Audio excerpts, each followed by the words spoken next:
Blog Talk Radio.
No weapons of mass destruction were found. Are you kidding me? Do you buy that? There were. Doctor. Nya. I was 5 and he was 6. We rode on horses made of sticks. He wore black and I wore white. Come on, let's shoot. Claire. Bang, bang. Hey, I need to get the brass to drop ramps. I got a wounded girl. We need to take the rest of mine. Oh, it's their fault for bringing their kids to a battle. That's right. The main reason we went into Iraq at the time was we thought he had weapons of mass destruction. It turns out he didn't, but he had the capacity to make weapons of mass destruction. But I also talked about the human suffering in Iraq. Hello, boys and girls. I have a special message for you from the President of the United States. I salute the boys and girls who are buying United States savings stamps and bonds, and they're giving important support to the cause of freedom and the men who fight for us in Vietnam. Congress gave us this authority in August 1964 to do whatever may be necessary. That's pretty far-reaching. That's the sky's the limit. As an American citizen, you have to respect our president, whether I like it or not. It's really not my decision, but I do respect my president, and I will support whatever decision he makes.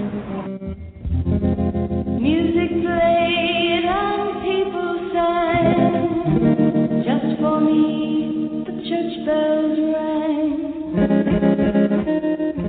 It is a hard fact that U.S. strikes have resulted in civilian casualties. Now he's gone, I don't know why. Until this day, sometimes I cry. He didn't even say goodbye, he didn't take the... Not my country.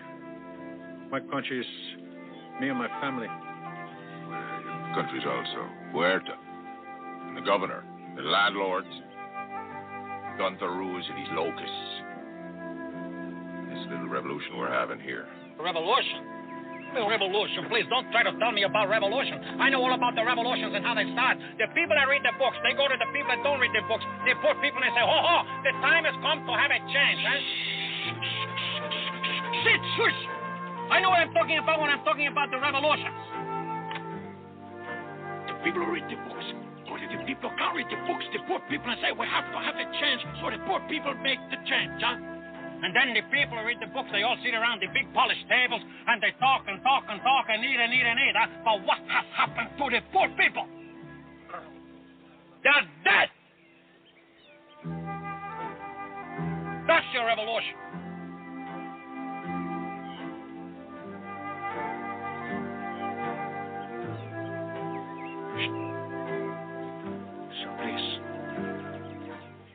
me about revolutions.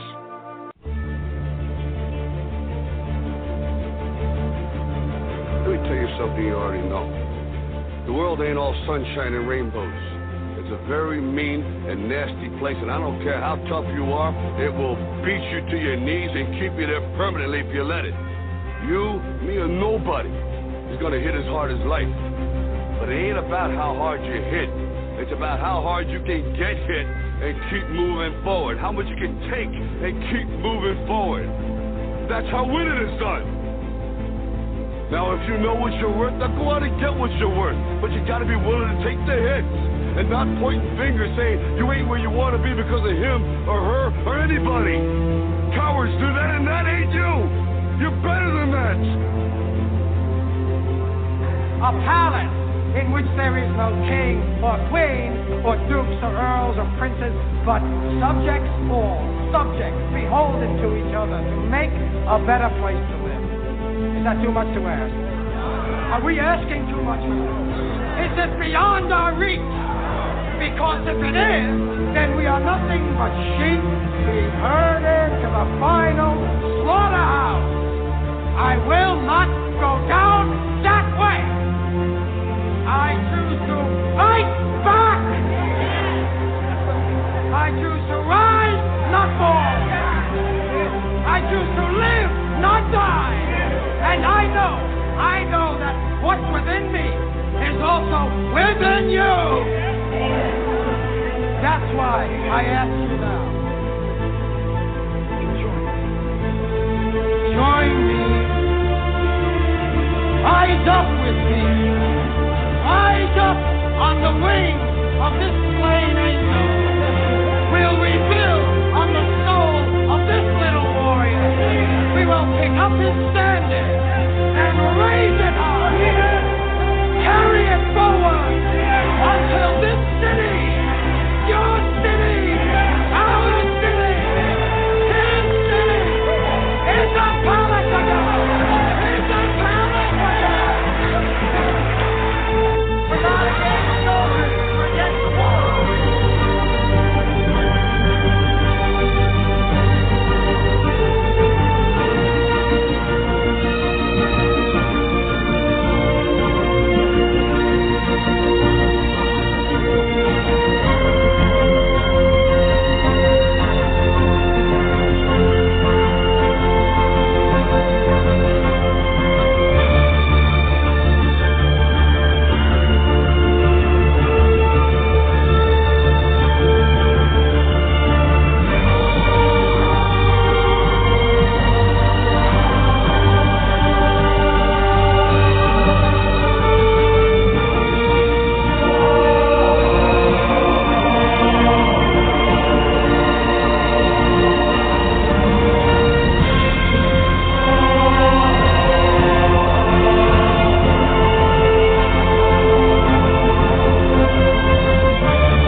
All right, everybody, Joseph Gibson here, podcasting here, restoring our republic.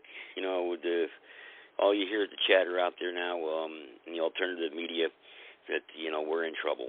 And really what's gotten everybody fired up to is a lot of this drag queen stuff, and it's really gotten people really fired up, and it's really caused a spark. And with everything that's going on, I mean, so many stories and news stories that are going on out there, you know, many people don't understand, or many people may not understand how we got here. And to understand how we got here, you have to go back and look at history. You have to understand history. So that's why tomorrow night we'll do our regular show. Tonight we'll do a little bit, a couple documentaries, get back into doing that, and we'll reflect back on history. Let's look back at a very pivotal time in the world right here, and that was during the World War II era. So it's very, very, very, very important that the truth be told about that time period of history. So we'll go ahead and play some of this, and then we'll take calls if there's any calls.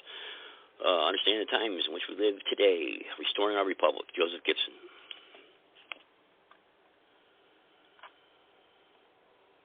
This turning point in my life occurred at the age of 10. From that moment on, I would remain beholden to Adolf Hitler long until after our defeat. I was one of 82,000 members of the Hitler Youth lined up in the Zeppelin field. I stood in the first row. And when Hitler began to speak, we were just tingling with nervousness, finally to see our God. When he appeared on the podium, I was afraid to look at my neighbor because I didn't want him to see the tears in my eyes. My knees were shaking. And Hitler beamed down on us. He calmed us down by lifting his hands, both hands several times. When he began to speak, it was in a very conversational tone. Man to boy, father to son. Und ich weiß, das kann nicht anders sein. Denn ihr seid Fleisch. Von unserem Fleisch und Blut, von unserem Blut. Und in euren jungen Gehirn brennt dasselbe Geist, der uns beherrscht. Then he said how fortunate we were to live in this new age. And he said, from now on you no longer have to fear any class distinction. You're all one. But the essence and the emphasis occurred in the final sentences. He leaned over the podium, and I know he looked straight into my eyes, and he said, you, my boys, the young of Germany, live in a fortunate time because you are the standard bearers of the movement. You will inherit what we have so far created. And from that moment on, without any doubt, I was bound to Adolf Hitler, long until after our defeat.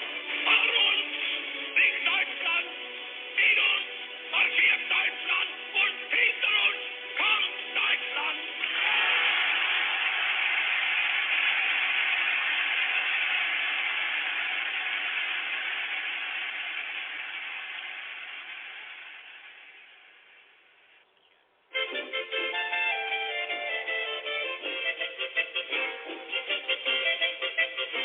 The mid-1930s were the halcyon years of Hitler's Germany. Germany was at peace, her prosperity restored, her national pride recovered. To those prepared to ignore or justify the police state, it seemed a beautiful Germany. A host of distinguished foreign visitors, many with impeccable democratic credentials, came to call on the Führer at his mountain retreat, the Berghof. Among them was the former British Prime Minister, David Lloyd George.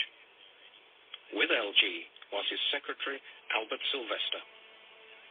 Hitler ran down the flight of stairs to welcome LG as he got out of his car, shook hands with him most warmly, and conducted us into the inside of the Berghof. This massive room, the only light of which came from a massive window, which was terrific. I'd never seen such a window. Lloyd George said, you have done great things for Germany. You have restored her honor, and you have gained for her equal rights.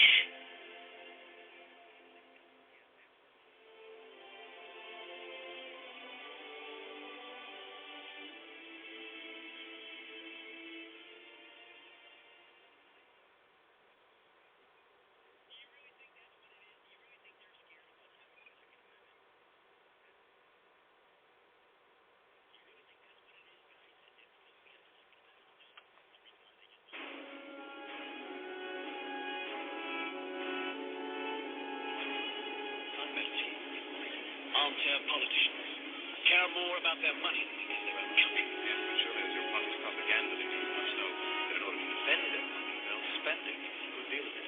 That is, if someone they trust tells them it's a safe bet. That's what I do. Hitler, I can make you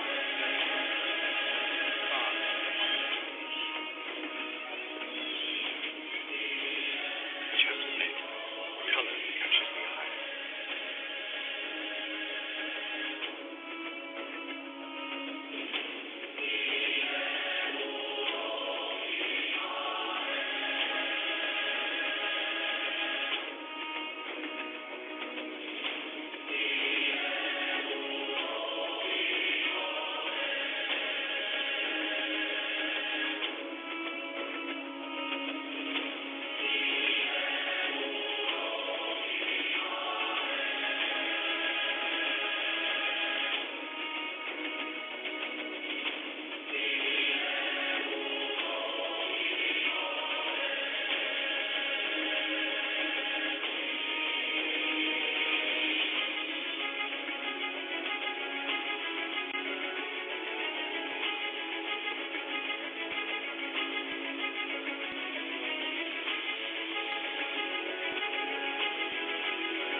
It was the 12th of March, 1938. Austria was showered with swastikas. He crossed the border near his birthplace at Braunau. The people rejoiced at the Anschluss, which they saw as the fulfillment of an old dream of the German nation, an emphatic display of self-determination, a right denied to the German people under the Versailles Treaty, whose terms were generally considered unjust. Visibly moved, he entered Vienna. And the city that had seen his early failures now gave him a hero's reception. Homage was being paid to the man who had achieved the unification of the German people.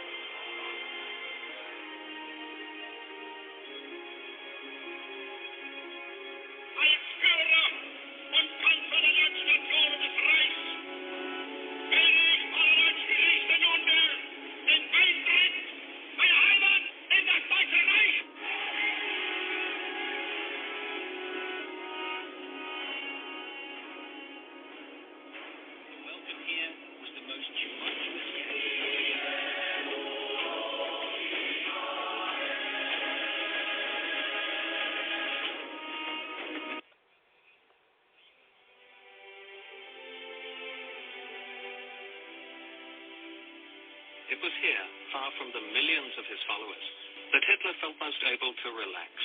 The inner circle at the Berghof saw a quite different man from the charismatic Führer of the party rallies.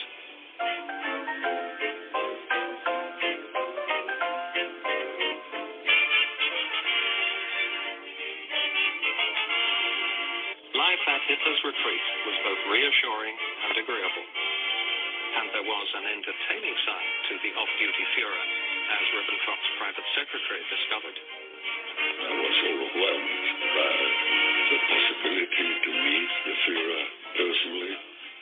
And for instance, for the beginning, he was a sort of a messiah for me. He was a man who liked a joke. He could laugh a lot. He didn't accept two sorts of jokes, dirty jokes and political jokes. They were banned. But all the other jokes he enjoyed terribly. Hitler had no close friends in whom to confide his innermost feelings. He could never admit human weakness to anyone. But the inner circle discovered one secret of his private life, which was unknown to ordinary Germans. When Hitler was talking for hours and I was standing near to the wall, waiting until they want some papers or something. And the curtain opened of Eva Braun appeared and said, Adolf, you must have lunch now.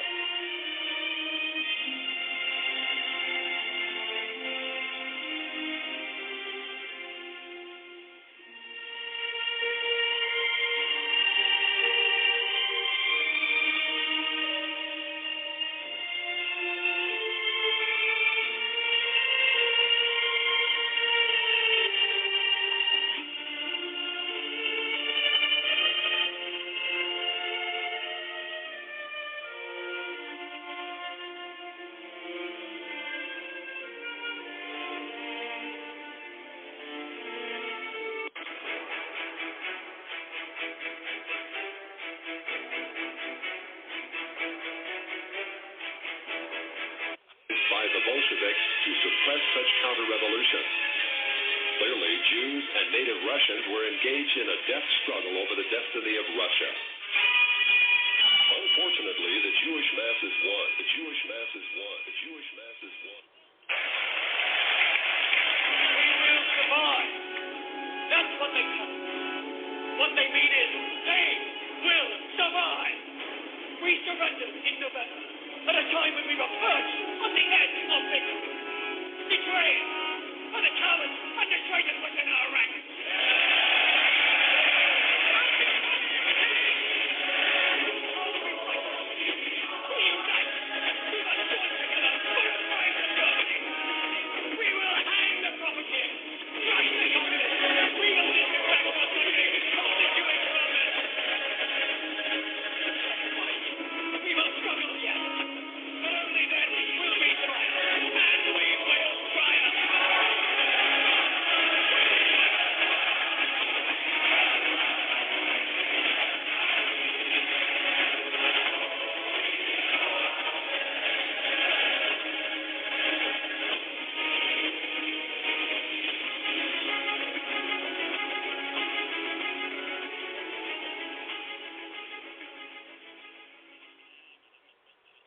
Hungary and Turkey.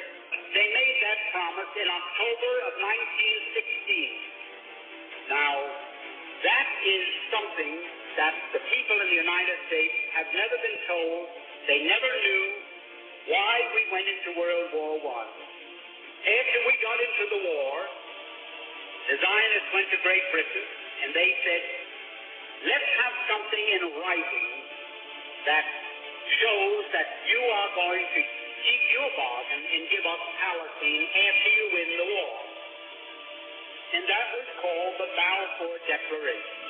The Balfour Declaration was merely Great Britain's promise to pay the Zionists what they had agreed upon as a consideration for getting the United States into the war. That is where all the trouble started.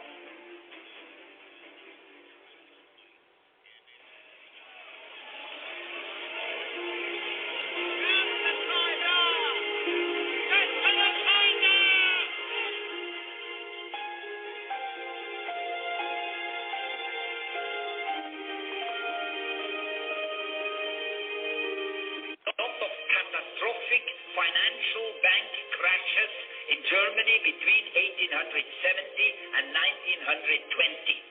In that time, they made a lot of crashes which have, this is all documented. It's not Nazi propaganda or anti-Semitic or Arab propaganda. It's a lot of books that have been published, even by Jewish Germans, about this problem. They have millions of German fathers have lost their incomes, their fortune, their savings because of these Jewish gangsters, bank gangsters and speculation people.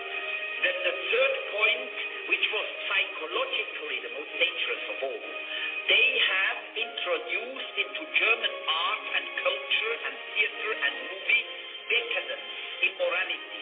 The first homosexual theaters, plays, were made in Berlin in the 1920s. The first adultery theater plays were made in the 1880s and 1890s, 100 years ago, by Jewish authors. Adultery, then sexual perversions of all sorts, sadism, masochism, a lot of homosexuality, all these things, and then decadent art, an art which is absolutely ridiculous, so-called modern art. It was all pushed by Jewish intellectuals, and this created among the German people a big revolt. And they wrote books ridiculing Christianity, ridiculing Jesus. And there were furious reactions in Germany. And this is why Adolf Hitler came to power. And you see then Hitler in 2 years, from 33 to 35, he brought 6 million unemployed Germans back into their jobs. He created 6 million jobs. It's incredible.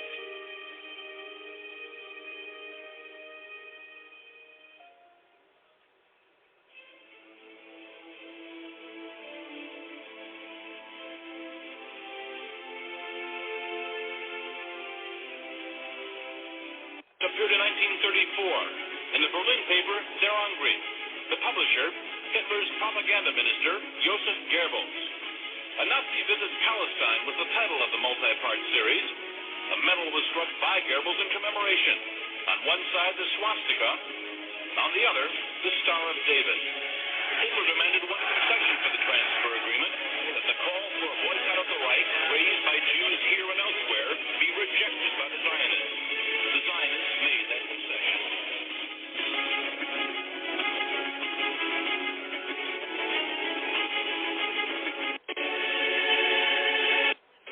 Her army was to be reduced to 100,000 men.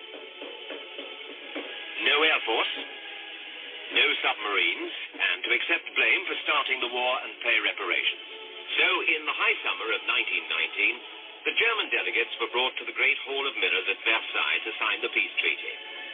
It was a compromise peace that satisfied not even one single Allied leader, and predictably the Germans loathed it.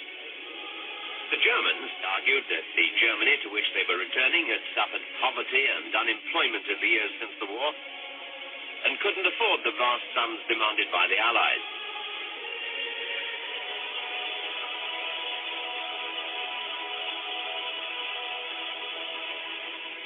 But these arguments didn't impress the Allies, who fixed a sum of £6,600 million for the Germans to pay. That sum would have to be paid in goods as well as money. Most would come from here in the Ruhr, the industrial heart of Germany. But at the end of 1922, the Germans fell behind with their payments, and Raymond Poincaré, the new French Prime Minister, decided to act. If Germany wouldn't pay in full and on the nail, then France would help herself. So, on the 11th of January 1923, French and Belgian troops entered the Ruhr to force the Germans to pay up. There was, of course, after Versailles, no German army big enough to stop them. At first, the French believed that they could make the Germans work for them. But suddenly, German politicians and people were united in a common cause: hatred of the French. And huge protest meetings were held all over Germany. Their attitude towards the Germans in the Ruhr began to harden. They tried to cut the Ruhr off from the rest of the country. German visitors were searched as if they were entering a foreign land.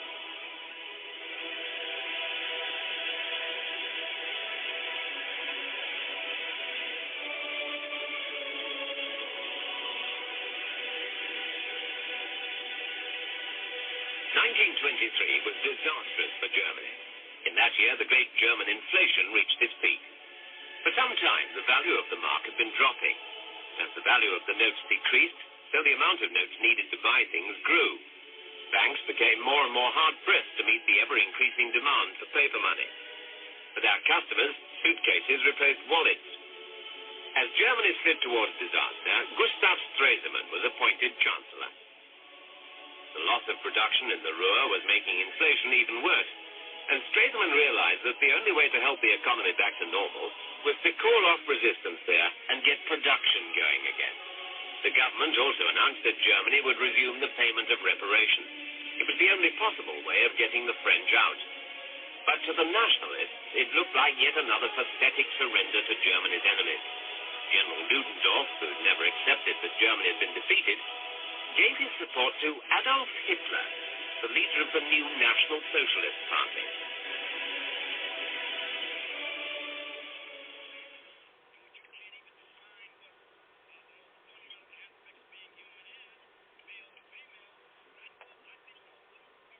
So he was basically saying, well, if we don't go in, then those Germans are just going to keep getting slaughtered.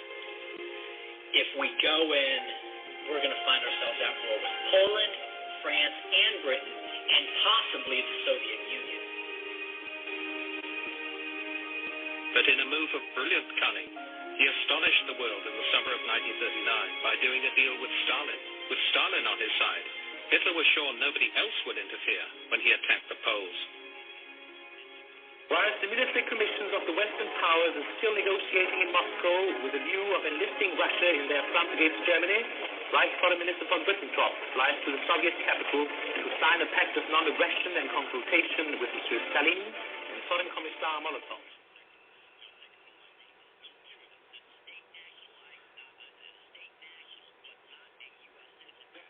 the applause greets the trio who have just arrived in the Hall Opera House to address the Reichstag, which has been called an extraordinary session. Frankreich war und ist eine deutsche Stadt. Danzig was and is a German city. We have only Germany to thank for their cultural development. Wenn Polen versuchen sollte, auf den Grund zollpolitischer Maßnahmen Danzig wirtschaftlich zu vernichten, dass dann Deutschland nicht mehr länger untätig zusehen könnte. I told the Polish ambassador 3 weeks ago that if the situation continued as it was, if Danzig were persecuted and it were attempted by Poland to ruin Danzig economically, the situation could not be tolerated. Das heutige Deutschland nicht verwechseln darf in Deutschland das Polen war. We interrupt this broadcast of Adolf Hitler's speech just momentarily to report a dispatch from Paris which says that Premier Daladier of France has now called the French Council of Ministers for an emergency meeting. Begangen. Die Jahrestagung entschlossen, mit Polen in der gleichen Sprache zu reden, mit der Polen und der I therefore resolve to speak to Poland in the same language in which Poland has addressed us for such a long time. Wir wissen, dass Russland Deutschland von zwei verschiedenen Doktrinen regiert werden. Es war nur eine Frage, die geklärt werden musste. Once again, we interrupt very briefly this talk by Chancellor Hitler to announce that in London, Parliament has been summoned to meet at 6 p.m. in London. Heute Nacht zum ersten Mal auf unserem eigenen Territorium auch mit bereits regulären Soldaten gesessen. Poland, for the first time this evening, has shot at regular soldiers upon our territory. Und von jetzt ab wird Bombe mit Bombe verfolgt. From now on, bomb will be met by bomb.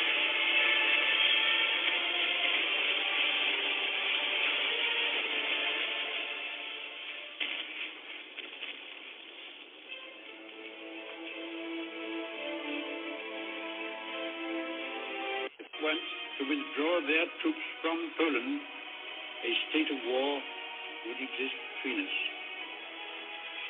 I have to tell you now that no such undertaking has been received, and that consequently this country is at war with Germany.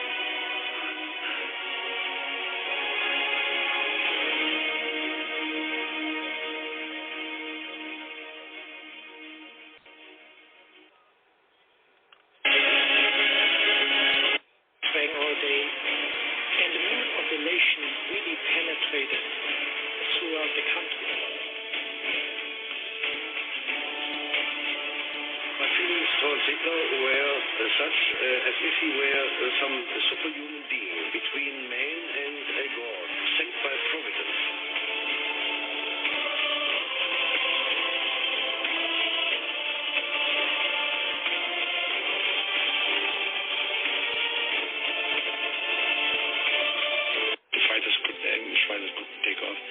They said, no.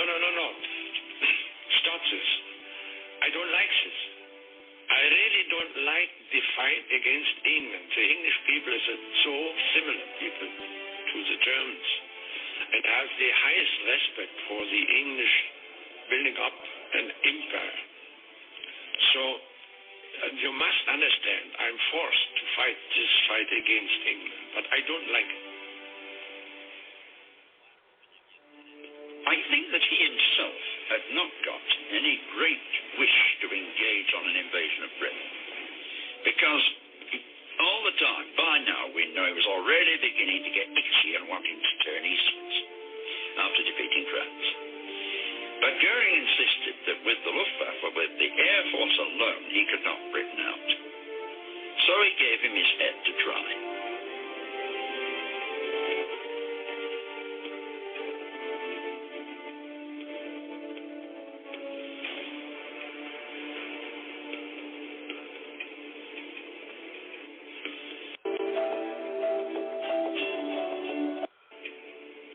Lenin's experiment in nationalizing the land had remained half-finished, and Russian peasants were still working their own land and selling their own produce in the market.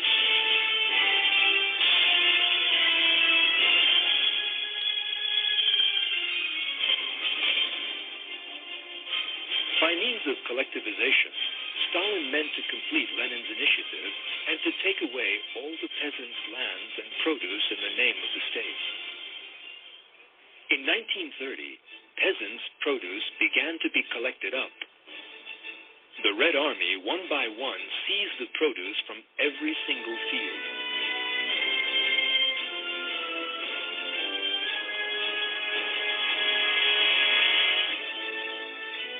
Some peasants managed to hide their goods rather than give them up. But Communist Party officials searched every nook and cranny, eventually discovering the hiding places.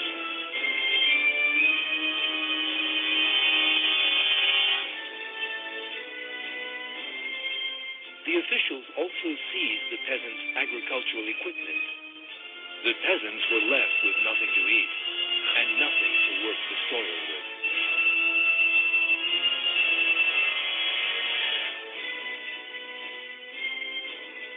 Eventually, that catastrophe that Lenin had described as the most useful for communism raised its head again: famine.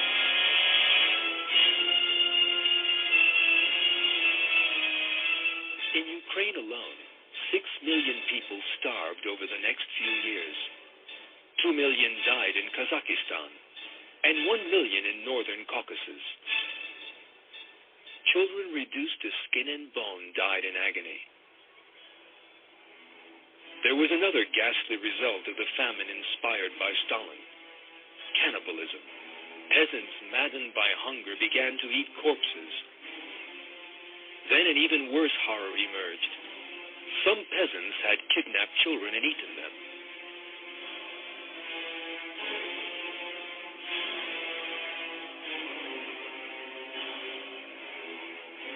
In front of these 2 Russian peasants, caught eating human flesh, lay the remains of the children they had snatched.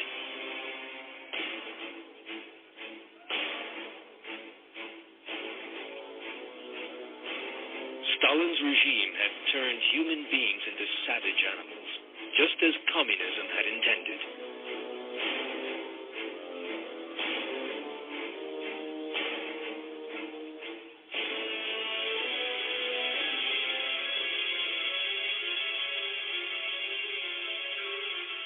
Everyone who opposed Stalin's collectivization policy paid with his life. Tens of thousands of kulaks were detained and shot.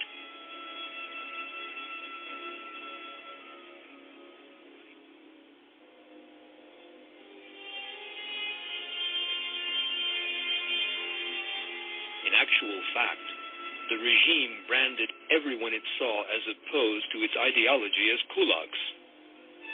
Large numbers of priests and even members of their congregations who attended church frequently were arrested as kulaks. Some were executed.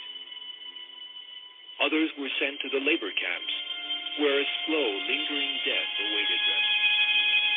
These camps were set up all over Russia and were simply another of Stalin's killing machines. Millions of people regarded as enemies of the state were worked to death in them under the most terrible conditions. Some were put to work laboring on canals in the blazing heat. Others were sent off to break rocks in the freezing cold of Siberia.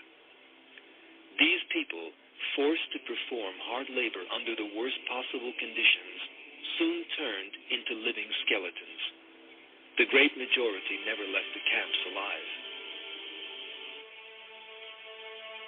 The Soviet Union, like every communist country, was an economic basket case. It could not produce enough to survive. And so every communist socialist state has been dependent upon aid from the capitalist producing states. So Russia was desperate for our aid, both in terms of direct government aid, but also in terms of opening up the spigots for private capital markets, particularly New York bankers and corporations, to move into Russia in a big way. In 1933, the Roosevelt administration invited a Soviet representative to Washington to negotiate terms of diplomatic recognition.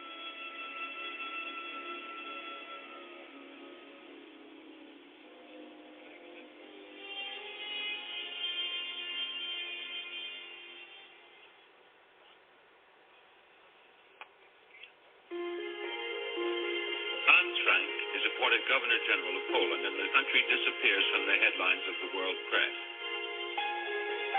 Jews must wear the Star of David on their arm, not carry it in their pocket. In Warsaw, there is a streetcar exclusively for Jews. A district a mile and a half square is transformed into a ghetto.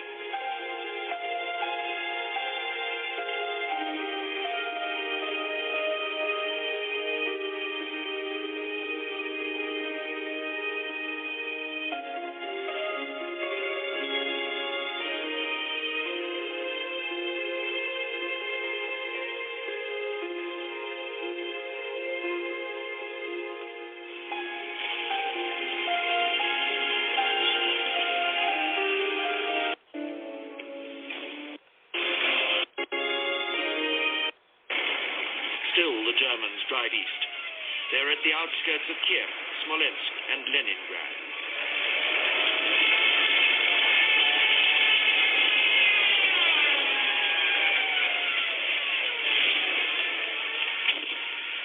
Yet fierce pockets of Red Army resistance fight on behind enemy lines. The fortress city of Brest.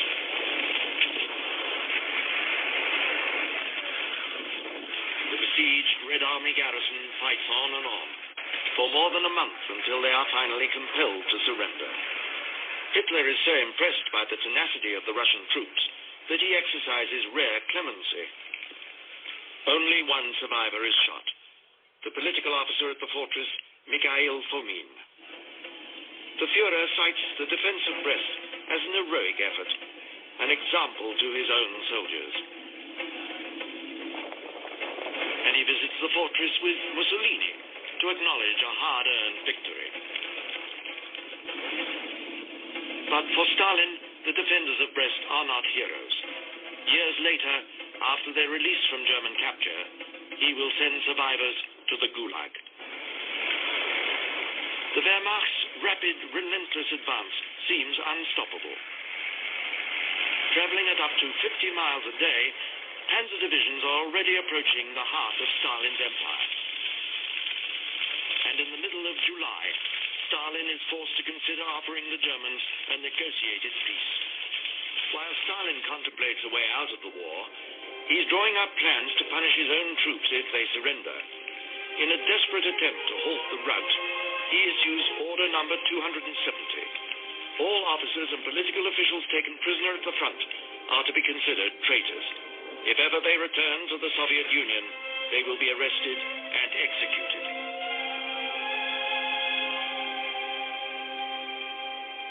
But the barbarity of Order 270 does not stop there.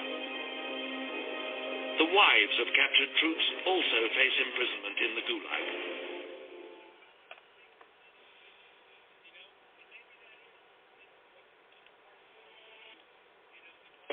Commander Fuchita's first wave Armada is on course.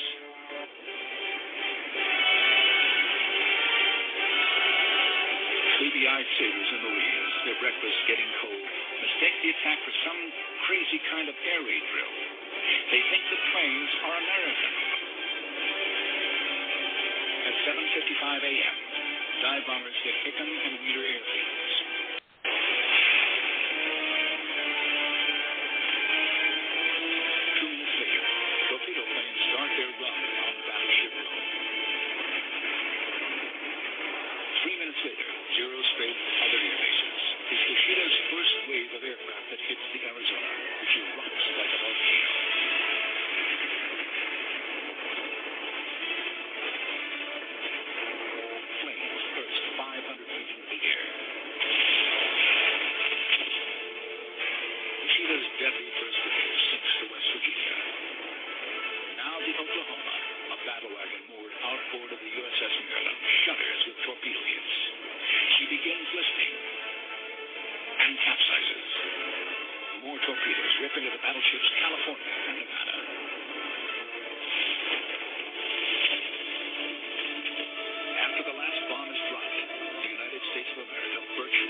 infamy.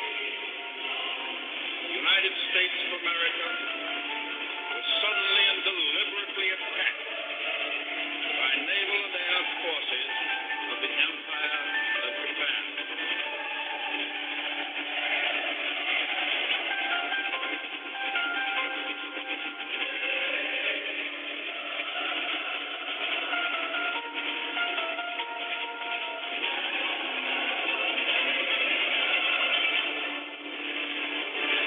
By that time, what was left of us was herded into the cattle trains and shipped to Siberia. It was literally a matter of hours, if not minutes, until our turn. And we were already sitting at the railroad station. It was September 1941, when the German army overran the Ukraine and stopped the exiling, stopped the trains. They stopped the trains. And it was to us as if the Lord had sent us the angels. Here were people who stopped the terror that had been upon us for 25 years, who came and opened the churches for us and said, you can have all the services you want. It was like heaven. My mother, to the day she died, never stopped talking about the wonderful 2 years that she had when the German army came. They took over the houses. We gave them gladly. It was magnificent. And we were absolutely convinced that the Germans had come to save us from communism. And never was there any reason for us to change our minds. Why should we? The Germans were heroes in our eyes. We absolutely believed in Adolf Hitler. We believed in the nature of his struggle, in the merits of his struggle. We had these magnificent German soldiers protecting us. So the beginning was not at all unpleasant. But then it became grim. Then the winter came.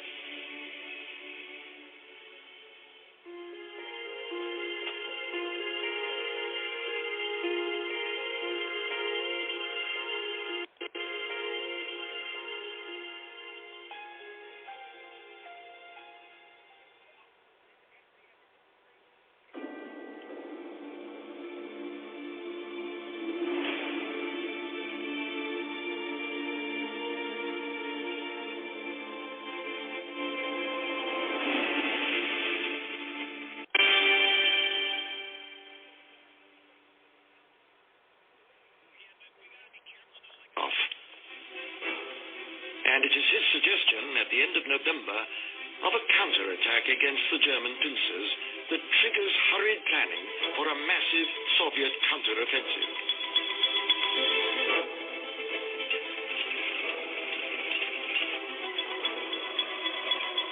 It is a plan made possible by the seemingly limitless depth of Red Army reserves. His agent in Tokyo, Richard Zorga, has sent word that Japan will not, as feared, attack the USSR from Manchuria. And for once, crucially, Stalin trusts the advice of a minion. He authorizes the transfer west of more than half the Soviet strength in the Far East. 17 fresh divisions, trained regulars with full armored and artillery support, that will form the heart of the counterattack.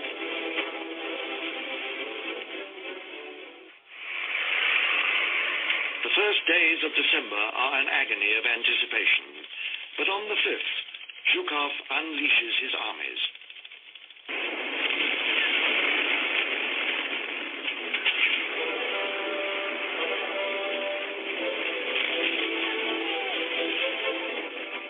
Within 48 hours, the Soviet thrusts are fully underway.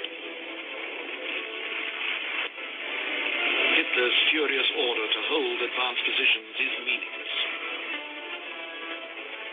The Red Army's new T-34 tanks are rugged, powerful fighting machines designed to perform unfailingly in the bitter cold of deepest winter. And swarms of specialist ski troops are too fast for the ill-clad Wehrmacht.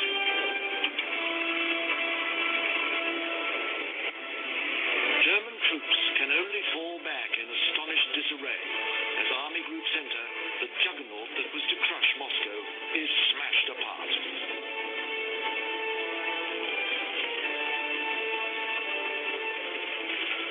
After 6 months of catastrophic defeats, the Red Army's hard-fought victory is undeniable. And as the year closes, Soviet towns and villages west of the capital are being freed from their brief Nazi occupation. There will be more sweeping Soviet victories, but none will burn more brightly than this first astounding recovery from the brink of defeat. Convinced now that Germany is on the brink of collapse, Stalin demands attack after attack.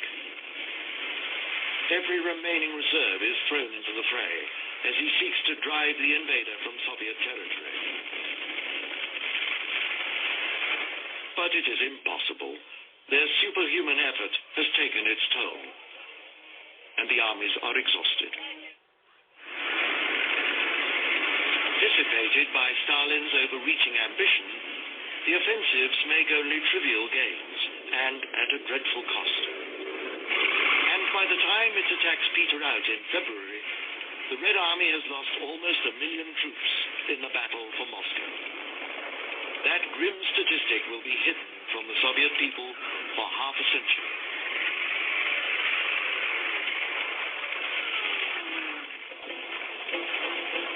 The majority of Wehrmacht units may have escaped encirclement, but they could not save their equipment. Now it lies abandoned everywhere, a gigantic German scrapyard.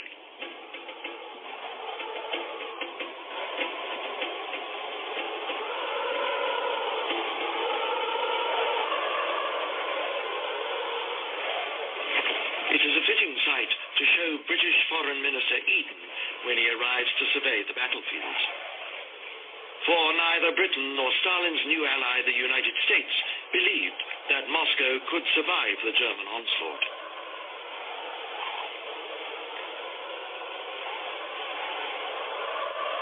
But if the Western allies are amazed, this one victory has revealed to Stalin a mirage of complete triumph, and he is totally committed to further attack. But he has miscalculated. The Wehrmacht is not yet beaten, and a furious Hitler is planning massive new offensives. His folly will again compel the Red Army to fight in desperate defense. And so, the Soviet people must struggle on. It will be a long, painful journey, and many will not survive to its conclusion.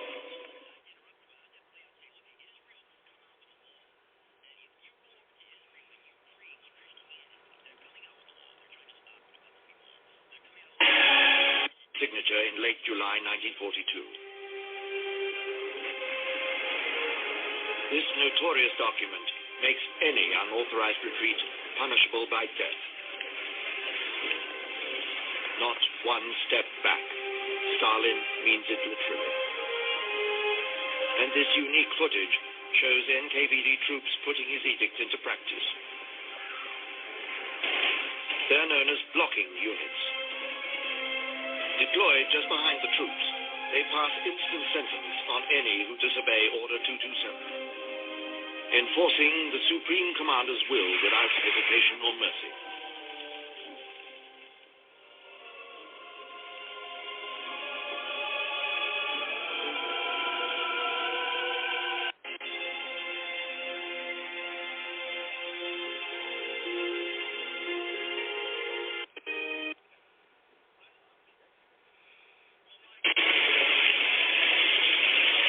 Their approach, the ruins spring to furious life.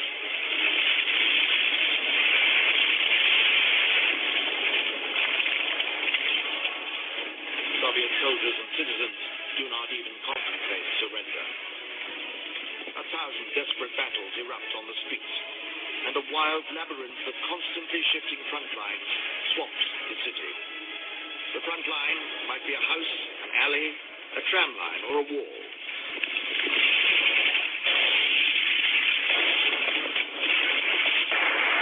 Every street is a minefield, virtually impassable for tanks or big guns. So that soldiers, denied air and artillery support, must fight eyeball to eyeball, lives hanging on their wits, their battle skills, and their cunning. General Trikov, in command of the 62nd Army, mounts a skillful campaign, but his outnumbered troops cannot hope to stop the Wehrmacht.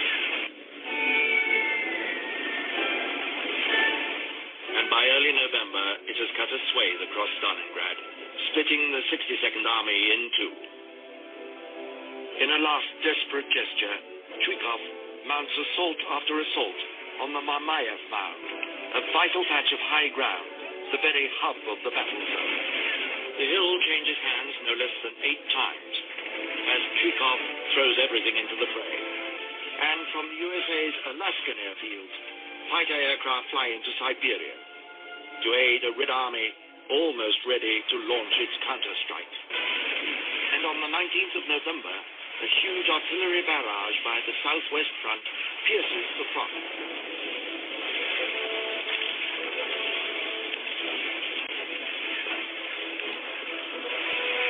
And Yeremenko's southern wing surges forward on the next day.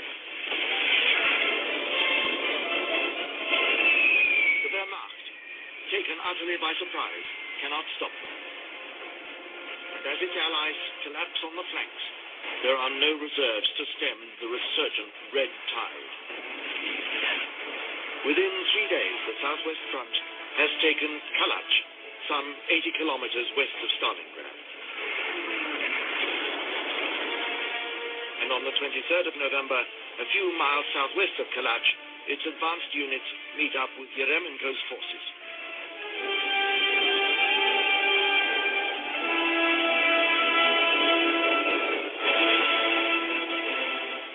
Suddenly, the German 6th Army and the 4th Panzer Army, perhaps 300,000 of Hitler's finest troops, are surrounded inside Stalingrad.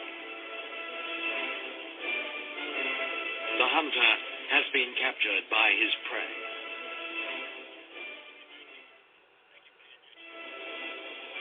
An astonished Hitler summons Manstein, his troubleshooter, to Stalingrad. 2 Soviet armies, the 51st and 2nd Guards, are rushed to meet Manstein's relief force and stop it dead in its tracks. The Guards pay a high price for stopping Manstein.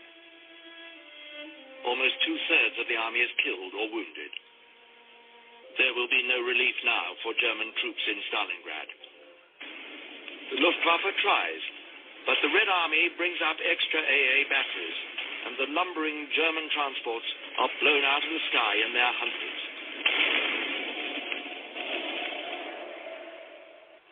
Yet, like Soviet troops before them, they entertain no thought of surrender. For ordinary soldiers on both sides, this is the ghastly climax to a long, dark journey.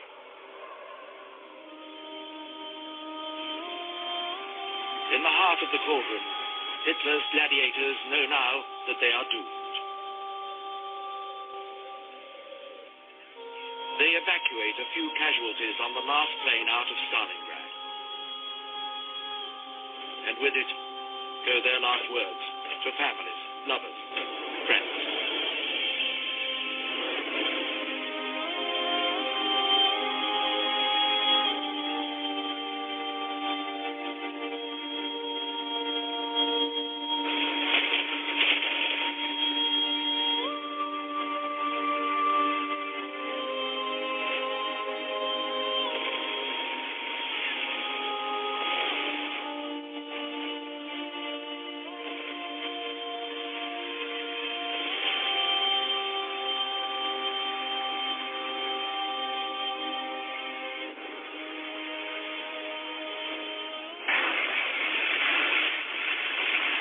So they fight on. The bullets are running out, and the Red Army is still coming at them.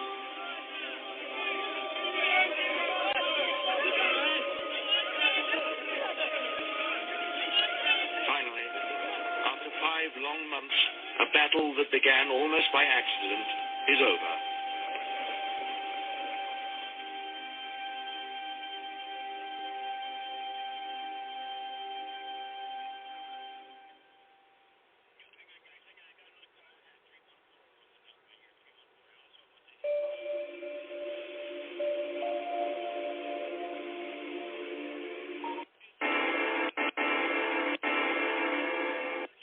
the center of the Eastern Front.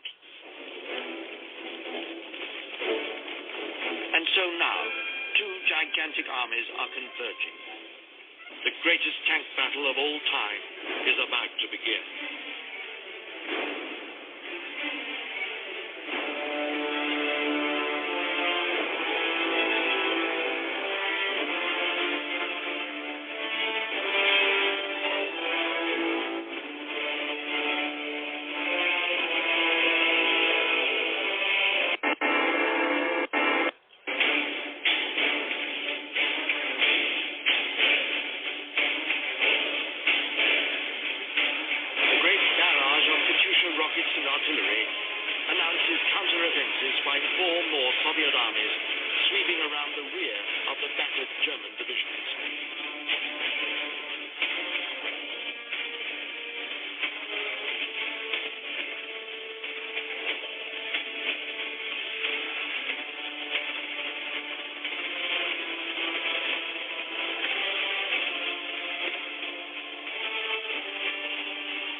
German offensive operations are halted.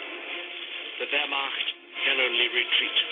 It leaves behind the mangled debris of war.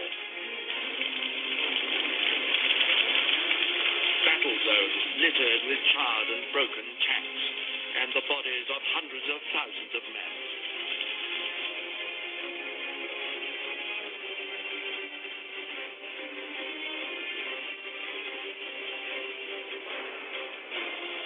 For survivors of this savage inferno, shattered, shell-shocked, stunned by the horrors they have witnessed, there can be no joy.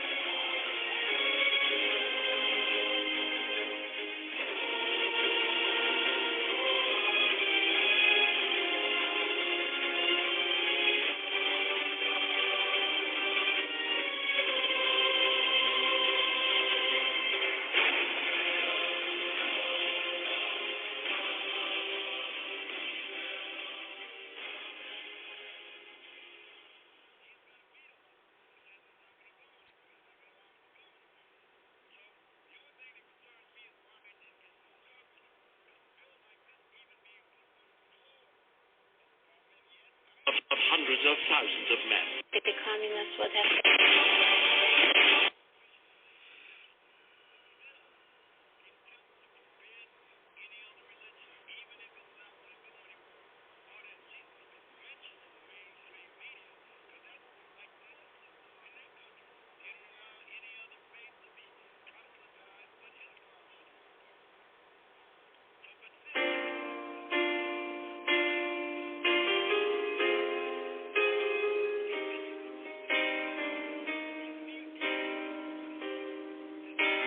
In 1943, the story changed and the Germans were pushed back. And in the pushback, they moved us with them, and we went willingly. There was no moving at gunpoint. Had we stayed back, the communists would have taken us and executed us or shipped us to Siberia. So we very willingly retreated with the Germans. Food was getting short, the horses were getting sick, the road was getting narrow, it was extremely cold. When I think of the war, I do not think of hunger so much as of cold. It was always, always cold.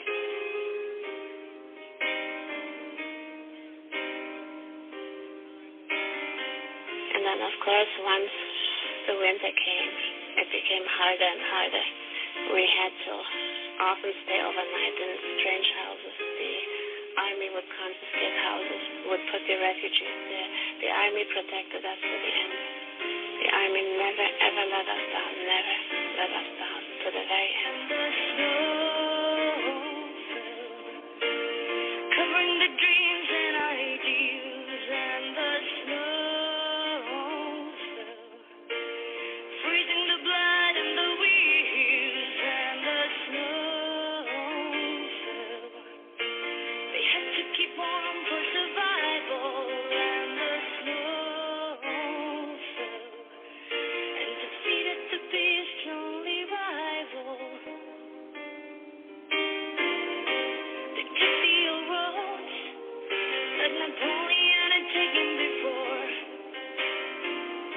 They fought as the forces of light against the darkness in a holy war. One day they were looking around at the sun shining on the cold towers. The next day they were freezing to death in the snow and the ice cold showers, and the snow fell, covering the dreams and ideals, and the snow fell, freezing the blood and the wheels, and the snow fell. They had to keep warm for survival, and the snow fell, and defeated the beast's only rival.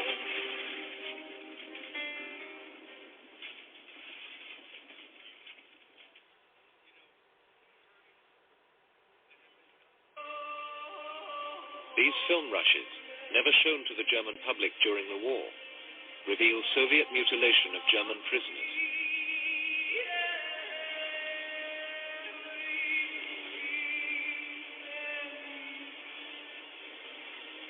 Actions like these only served to escalate the level of the German reprisal.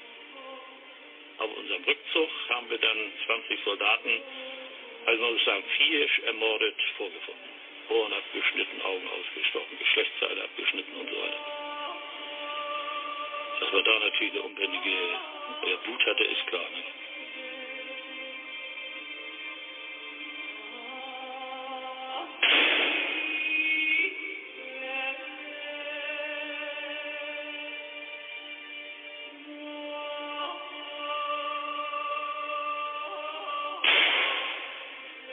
The partisans became a growing problem for the German occupiers. If the Germans suspected a village had been used as a partisan base, then it was common practice to burn it to the ground. And we burned the houses. On the one hand, I didn't regret it too much because I knew what is the worst of a Russian house. They are so primitive anyhow, not comparable to a German house or an English house or French house or so on, not at all. But all in all, there's not much value in it, in such a house. And they will survive. That was my feeling.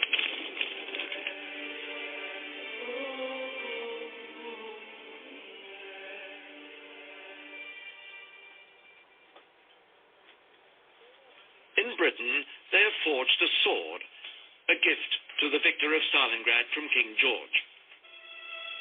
Earlier in 1943, at Katyn Forest near Smolensk, German occupying authorities had unearthed the mass graves of 20,000 Polish officers. International observers were invited to support Berlin's claim that the murders were carried out by the NKVD, but Stalin had reacted furiously, denying any link with the massacres. But when Allied leaders meet in Tehran, Churchill and Roosevelt back their most important ally in the face of outraged protest from exiled Poles. His sword is presented, and Stalin stands as an undisputed world leader. In March 1940, in a forest near Katyn village, 8 huge pits were dug. Heavy trucks brought in people. They were Polish army reservists, doctors, engineers. The Soviets carried out massacres on a regular basis. Riga, Tartu, Lviv, Minsk. Relatives could not identify many of the corpses. Horrific torture had made them unrecognizable. The Soviet Union, meanwhile, had become an Allied power. The Soviet officers who pulled out fingernails, cut tongues, and perforated the skulls of their victims were paid with Western aid. The British War Crimes Act gives them immunity from persecution in Britain because war crimes, by definition, were committed only by the Germans.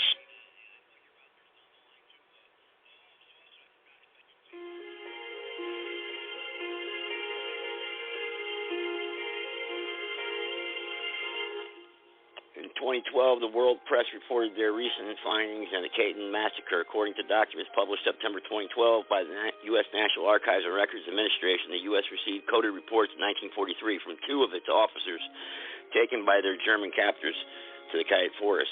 Though the messages of the U.S. officers reached Washington, they disappeared soon after. It has long been suspected that President Roosevelt and Prime Minister Winston Churchill knew that Soviet leader Joseph Stalin had ordered the massacre. That's about it there. We'll wrap it up here. And, of course, we know war is hell. And, in that part of the world there, I mean, hundreds of thousands of men, one battled. The Battle of Kursk there. I mean, it was just the tanks. They didn't have GPS back then. So when the dust was flying up in the field and you had, thousands of tanks marching towards each other. They started smashing into each other, and they didn't know who was who. So they went hand-to-hand combat. So you figure you got 1 million men on one side, you got 800,000 on the other side, with thousands of tanks, and you got aircraft, thousands of aircraft above shooting each other down. Imagine that battlefield. That's like, just think about that. I mean, I thought it was like Armageddon. I mean, it's just the massacre and the blood and the hand-to-hand combat. Fighting, you're running. I mean, the infantrymen were running into each other. It was just insane. Imagine that, what they must have had to, and the survivors, what they lived with for the rest of their lives, the post-traumatic stress that they must have suffered all throughout their lives, on both sides. It's terrible. I mean, the other troops that were enlisted, the Italians, of course, they didn't fight really. The Romanians didn't fight. But it was only the Germans that really fought until the death. But it was, and the Russians too. They fought to the death. I mean, you got to hand it to them. I mean, but then again, what did they have to go back to? They had no choice but to fight. You fight, and you'll get a piece of bread at the end of the day. You don't fight, we'll kill you and your family. You retreat, we'll kill you and your family. So what do? You got, back then, people had 4, 5, 6, 7 kids. You got 7 kids, a wife at home. You're called up to go fight in your military, and your notorious leader, Joseph Stalin, scumbag, evil, devil, bastard, scum. You're fighting for him. And his communist revolution, his Marxist communism.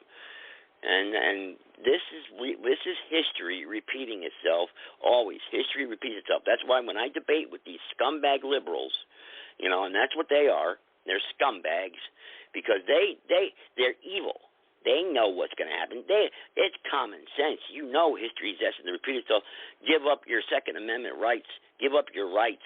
This country, these founding fathers, which I'm going to do documentaries in the future, and I've done some in the past, of the founding fathers and the Revolutionary War and the Civil War. These men, they again sacrificed their families, their farms were burnt down sometimes, their houses looted, their families murdered. They would, if they were ever caught, they'd be hung. George Washington, Jefferson, and that's just not the only founding fathers that I quote. There was thousands of men, the militia. It's just amazing that these people, how they debate you, and they don't know history. They don't know anything about it, and you really don't even have to know. All you have to use is common sense. This country and the freedoms that we were given by the founders and granted by our Creator, endowed by our Creator, life, liberty, pursuit of happiness. We have a Bill of Rights here. And these Democrats want to throw it away. Throw it away. They're corrupt. They are filthy, rotten, corrupt. And it's pitiful. And you can't have a conversation with them. You can't have a debate with them. You just can't. They refuse to have a conversation with you. Because they don't have any facts to back up what they're talking about. Because once you present the facts, and they're cornered, they instead of saying, "Yeah, I guess you're right," I didn't know that, I learned something new. Instead of saying something, and being a human being and having some sort of godliness or honesty, saying you're right when presented with the facts, no, they want to call you names. Like that last show the other night that Jerry guy or whatever the heck his name was, that show. Don't even want to give it. And the lady there that was with him there co-hosting, the one there. It's exactly how she talked. You must be one of those Trump supporters. Yeah, Trump supporters. Yeah, you got a little dick. Yeah, so stupid stuff, nonsense. I was a victim of rape. I was a victim of... No, you weren't. Who the hell would want to rape you? You nasty-looking thing. You should be ashamed of yourself. Presenting yourself. Should be ashamed of yourself presenting information on the internet like that. False information. And same thing with that guy. He says he's an ex-police officer. Thank God he's not a police officer anymore. I'll tell you what. Thank God. Because he is about as pathetic and his innuendo nonsense that he plays on his podcast show is just totally nonsense. He plays everything that validates my argument, and then he disagrees with it. Well, how stupid. Oh, man. But anyway, the greatest story never told. This is the 10-year anniversary. I got some callers here, so let me put some callers up in here. Go ahead there, private caller. Joe, you are absolutely correct. When you try to explain to people, not only about these two idiots you talked about a minute ago, and I'll get back to them in a minute, but when you're talking about superlatives, and when I use the word superlative, I'm talking about in terms of horror and god-awfulness, and that is the fighting in the Soviet Union during World War II. There is nothing comparable to it in the history of warfare. I mean, whether you're talking about the great encirclement battles of the early stages of Operation Barbarossa. Yeah. The Smolensk. Yeah, and the Battle of Kursk, too. Whoa, man. Well, that's later. That's not Barbarossa. I'm talking about the opening stages of Barbarossa. Oh, yeah. Like the battles in Smolensk and Vyazma and Minsk. And then, like you said, the Battle of Kursk, Stalingrad, the destruction of Stalingrad was terrible. That was brutal, huh? Destruction of Army Group Center, the German Army Group Center, the Battle of Berlin, the fighting in Hungary, and there's nothing like it. And to give you an example, men that died, the men, Sergeant, and the civilians that died. Just think about it. 4.5 million German soldiers died in the Soviet Union, and about 11 million Russian soldiers died, or 11 or 12 million. And about another 15 million civilians.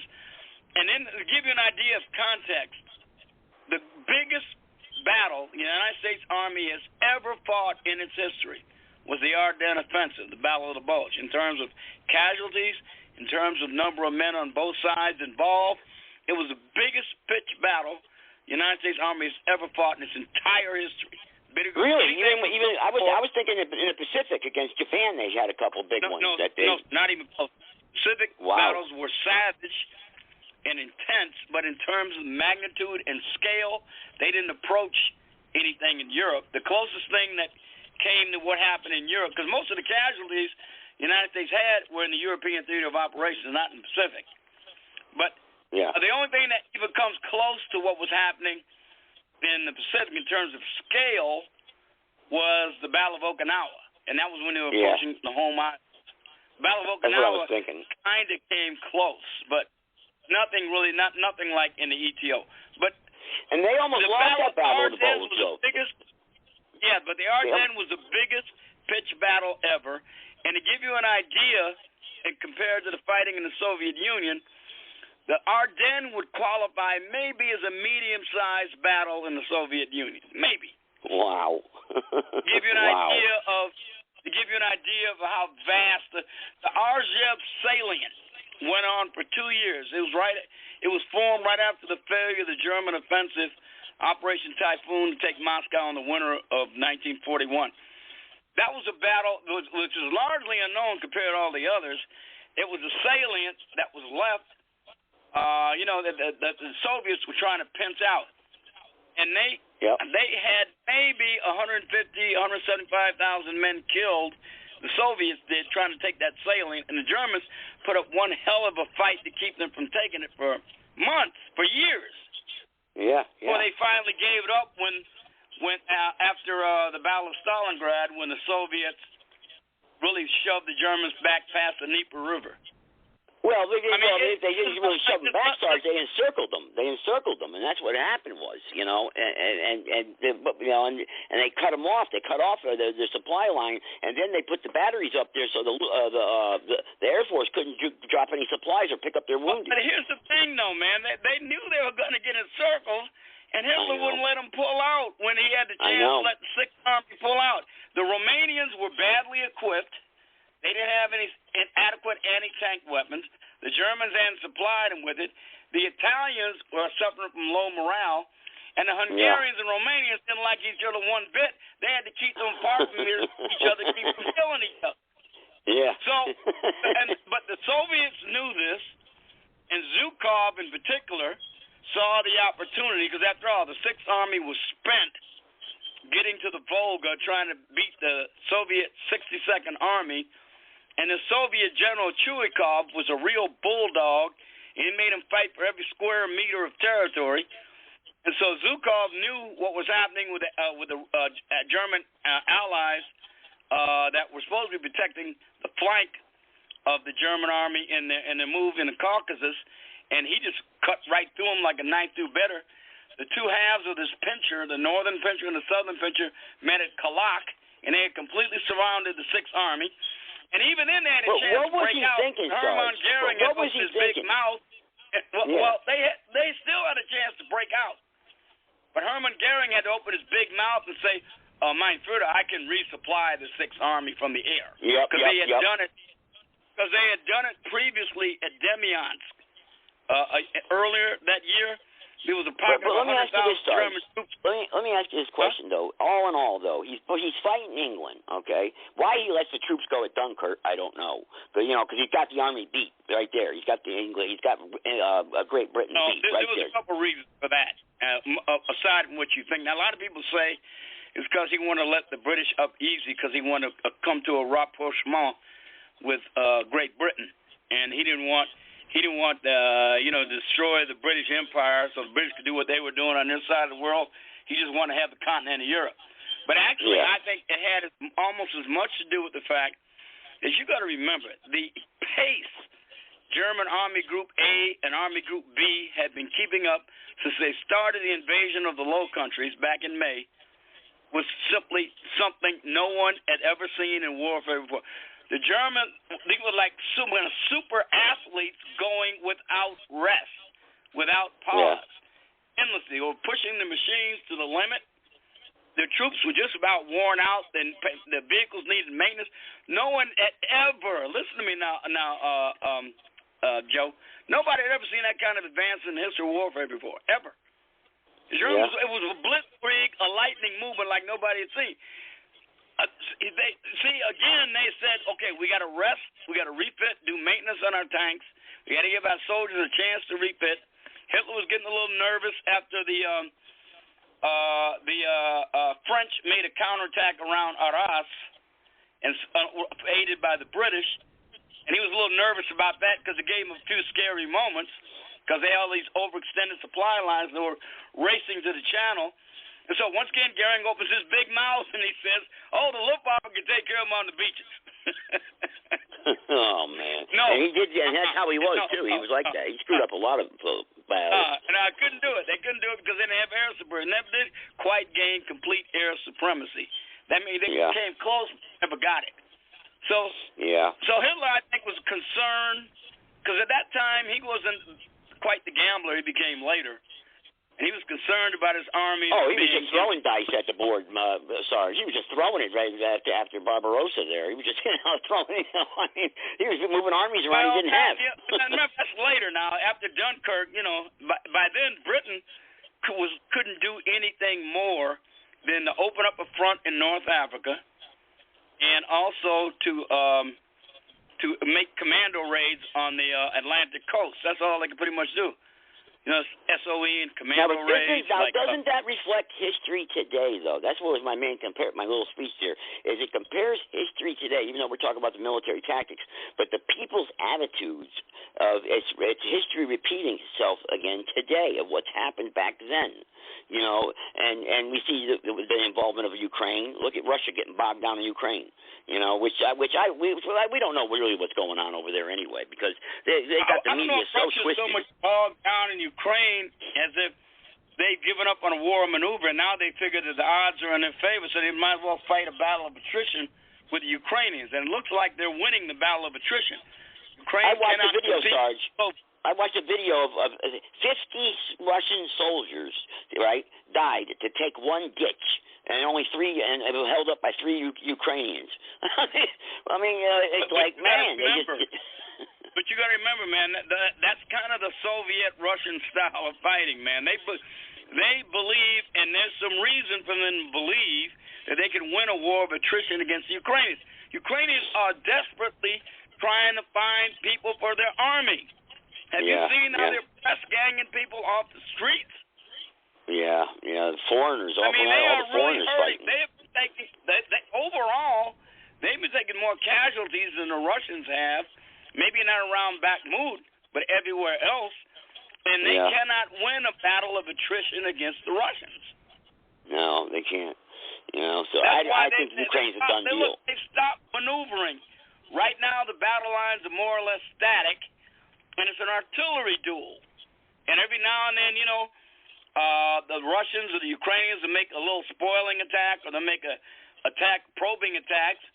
And, you know, both sides is kind of inconclusive for.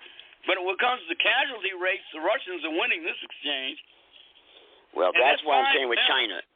That's what I'm saying with China, Sarge. If they attack Taiwan, China, which they can overrun Taiwan, the island of Taiwan, if Japan doesn't help, and with the current military situation with this idiot Biden and the generals he's got in place right now, they would take Taiwan. It would devastate our economy, and we would never get Taiwan back. Never. There's no way. We could never get Taiwan back, because they would just put so many troops. China would infiltrate the island so badly and surround it and fortify it that we would never get Taiwan back. Well, part of the danger for the United States is that we have become reliant upon Taiwan for significant parts of our supply chain. We're not independent in things that are strategically significant. We used to be strategically significant in energy just a couple of years ago. Now this idiot has depleted the strategic petroleum reserve. Yep. And now the energy days. in the town. And now the dummies trying to switch us over to these idiotic lithium batteries, which will make us even more reliant on China. It's beyond belief. I know. Beyond belief. It is. I mean, I just don't understand it. Well, I know you saw what I put in the chat room or whatever. You know, Congress needs to use the contempt of Constitution. You know, the inherent clause in the Constitution. Congress has that power to have that sergeant of arms arrest these people of the judicial branch, that that are not doing what they're supposed to be doing. You know, Congress has that power. There's such a thing as separation of powers. That's why we have it. You have to, if you're going to arrest somebody in the judicial branch, they have to have committed a specific crime. Well, you don't think they have? If they're failing to cooperate, number one. No, I know they've committed. I know they've committed crimes against our national security in the state, but defining it as such is going to be a problem. Well, you don't have to define it as a crime if you use the inherent clause of the Constitution. All you're doing is arresting, and you can detain them for how long? 6 months, 9 months? Now, why are you detaining members of the judiciary? Well, first of all, if Congress orders them to provide them with, say, documents, for instance, or to bring witnesses forward, or to supply them with information, and they fail, and they say, we're not going to do it. You said judiciary. You mean the executive branch? Yes. Oh, you said judiciary. I was going to say, I'm sorry. I screwed up. I'm sorry. Okay, yeah. Obviously, You know, but again, separation of power still applies here. I mean, if Sergeant at Arms tries to go arrest somebody that ain't in the Capitol building, well, they could have did it with Eric Holder. A Holder. little bit of trouble from the Secret Service and the FBI and all the other alphabet agencies that Joe Biden. And those controls. are unconstitutional groups. They're not in the Constitution. But let's check this out. They could have did it with Fast and Furious with Eric Holder. They could have arrested him. Yeah, they're sitting there in the Capitol with automatic weapons and who knows what else. So, as a practical matter, that's kind of difficult. Well, what do we do? What do you do? I mean, even Levine was talking about it the other night. I watched his show, and he was talking about he was studying the same thing I've been talking about, contempt of the Constitution. I was like, darn, man, I wish everybody on my podcast. Yeah, well, you know, contempt. Look, contempt of Congress is a felony, and that's why they're supposed to be referred to the Department of Justice. And the Department of Justice is supposed to execute arrest warrants because those whom Congress says is in contempt of them. Because Congress doesn't have any executive power, really. No, but they have the inherent clause. They have the article. I don't know what article it is. I think it's Article 1. I'm trying to sure. Article 123, maybe. I'm not. We got a corrupt Department of Justice. That's the problem. It won't do its constitutional duty with regard to enforcement of the Constitution.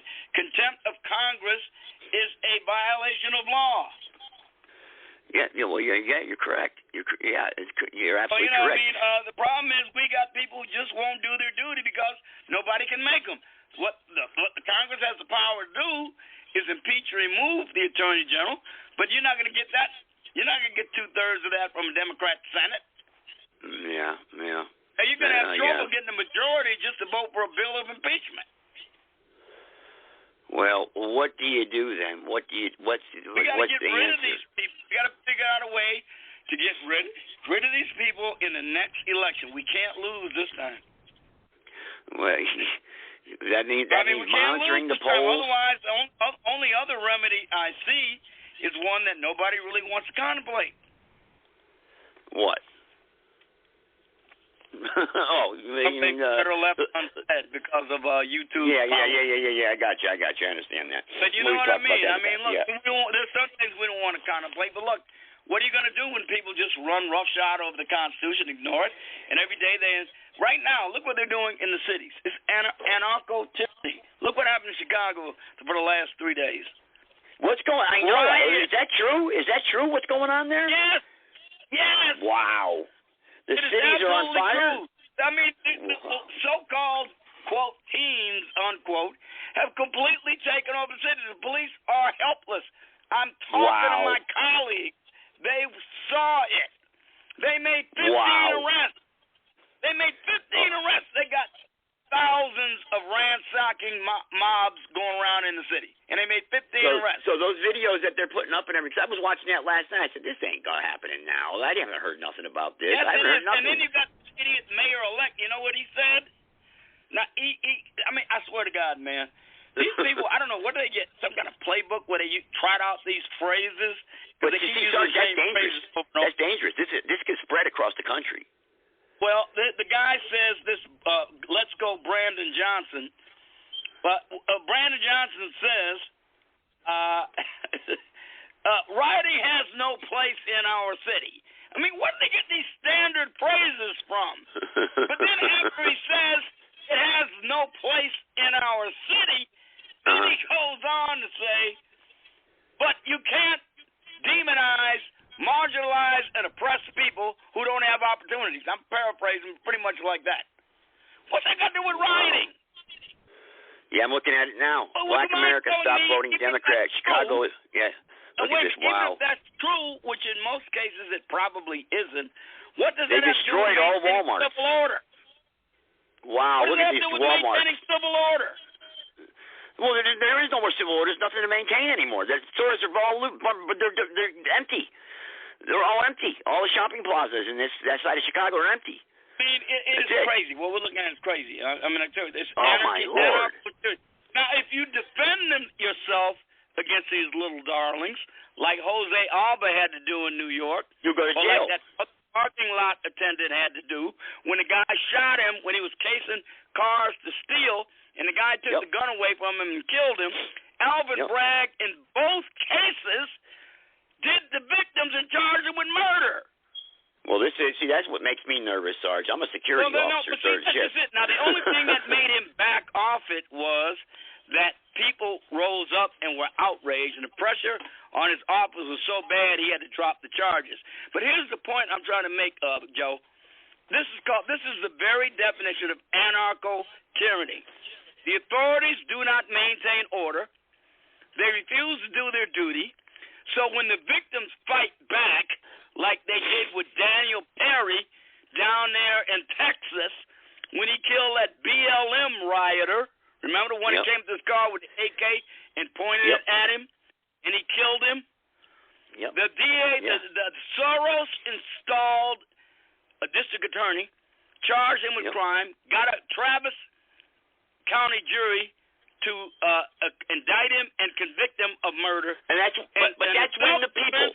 Wait a minute. The self-defense laws in Texas are as liberal as any in the nation. Despite this, they convicted this soldier. How? Oh, I know, Sergeant. Yeah, I know. And the governor wants to pardon. The governor, that's all show. Texas has got the most liberal self-defense laws probably in the country. Well, why did the jury convict him? Why did the jury? Because it was instructed. A George Soros district attorney.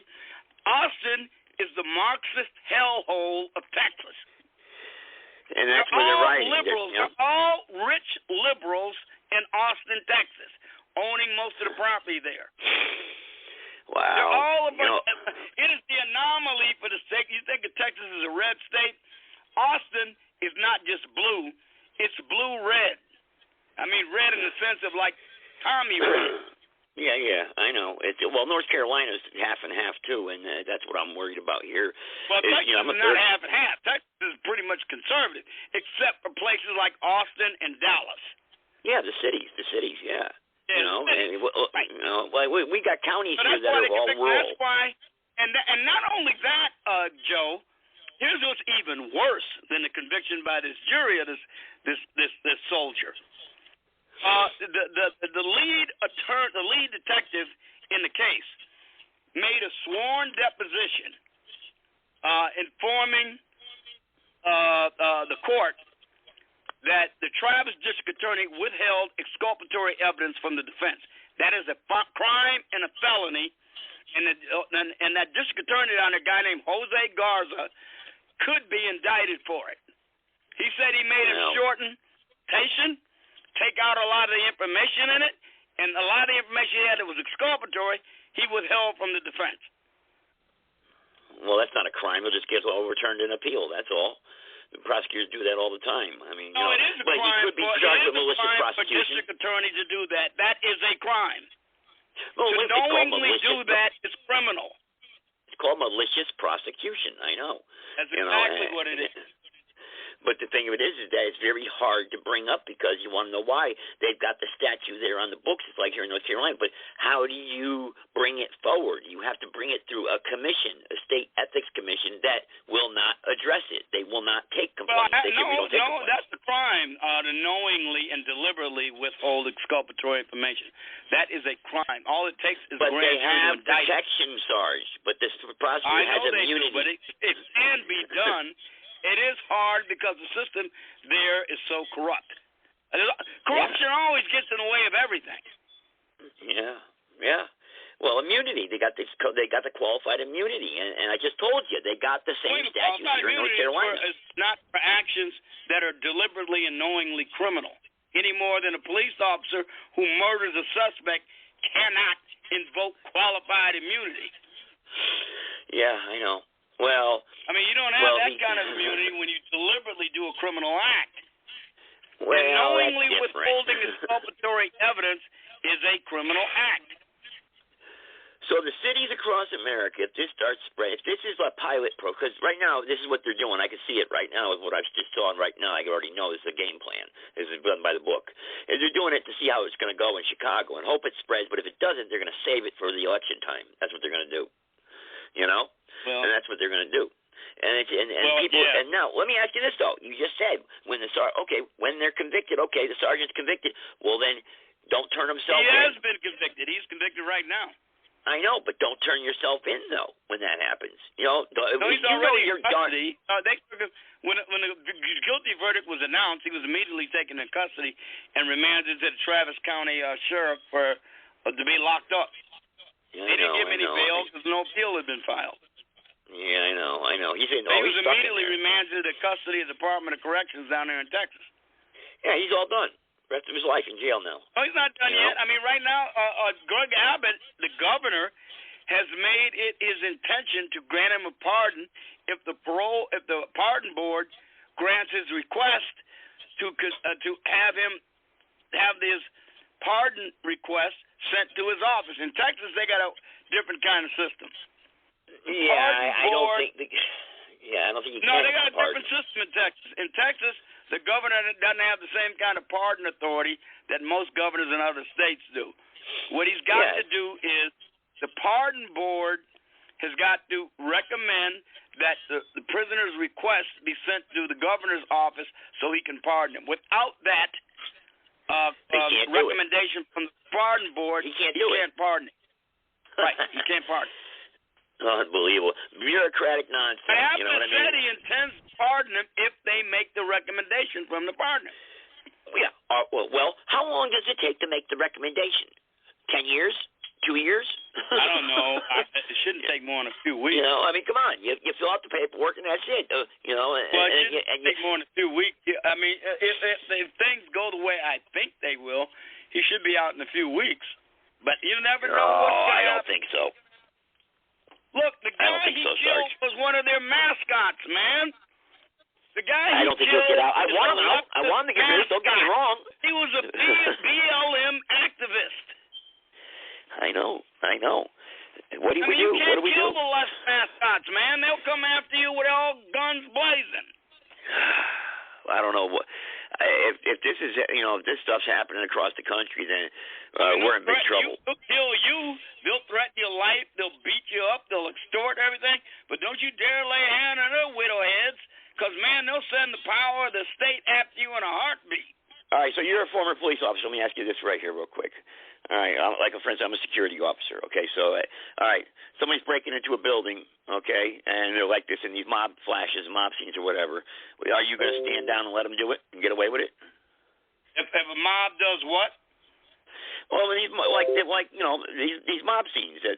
You're called or summoned, or you're on post on a plaza, shopping plaza, and they come in, 40, 50 of them, and they start breaking into a CVS, or 10 of them, or whatever. And you have a chance to apprehend 3 or 4 of them. Are you going to let them go?